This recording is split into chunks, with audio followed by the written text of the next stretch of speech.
रूस यूक्रेन जंग से सबक लेकर भारत अब महाविनाशक हथियार तैयार कर रहा है। चीन पाकिस्तान दोनों ही डीआरडीओ द्वारा बनाई जा रही मिसाइल की रेंज में होंगे।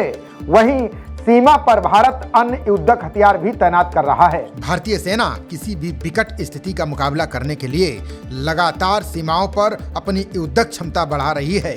इसी कड़ी में चीनी सीमा पर कई आधुनिक हथियार सेना में तैनात किए गए हैं। इसके अलावा अन्य उपकरणों को लगातार खरीदा जा रहा है। उधर डीआरडीओ अब हाइपरसोनिक मिसाइलें बनाने में जुटा हुआ है। बता दें कि हाइपरसोनिक मिसाइलों की जरूरत इसलिए पड़ी क्योंकि दुनिया भर में हाल के वर्षों में युद्ध के तरीके बदले हैं। रूस यूक्रेन युद्ध को लेकर कोई ये पहले नहीं कह सकता था कि ये लड़ाई इतनी लंबी चलेगी। रूस यूक्रेन युद्ध को लेकर कोई पहले ये नहीं कहता था कि ये लड़ाई इतनी लंबी चलेगी। इस युद्ध में लंबी दूरी के रॉकेट ने अपनी उपयोगिता साबित की है। भारतीय सेना भी आने वाले समय को ध्यान में रखते हुए अपनी तैयारी कर रही है। लंबी दूरी तक मार करने वाले रॉकेट दुश्मन के ठिकानों को 300 किलोमीटर दूर से ही निशाना बना सकेंगे। इसके लिए सेना अपने स्वदेशी रॉकेट सिस्टम पिनाका को और अधिक ताकतवर बना रही है।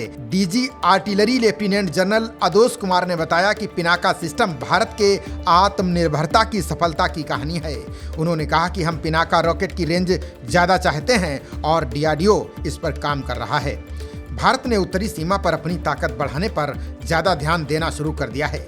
सेना की मारक क्षमता बढ़ाने के लिए K9 वज्र, धनुष और शारंग समेत कई बड़ी संख्या में 155 मिनी गन सिस्टम तैनात किए गए हैं। सेना ने पहले ही 100 K9 वज्र तोप तैनात कर दिए हैं। वहीं 100 और तोप खरीदने की प्रक्रिया चल रही है।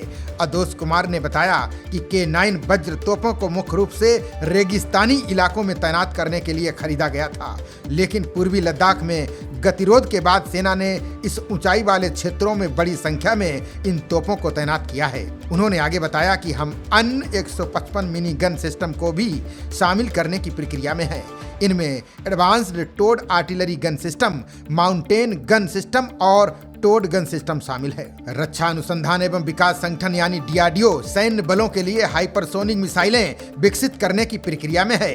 हाइपरसोनिक मिसाइलें 5 मैक ध्वनि की गति से 5 गुना अधिक की गति से उड़ान भर सकती हैं। सेना अब लंबी दूरी की क्रूज और बैलिस्टिक मिसाइलें शामिल करने की योजना बना रही है। इनमें 2000 किलोमीटर रेंज वाली निर्भय और 400 किलोमीटर रेंज वाली प्रलय मिसाइल शामिल है।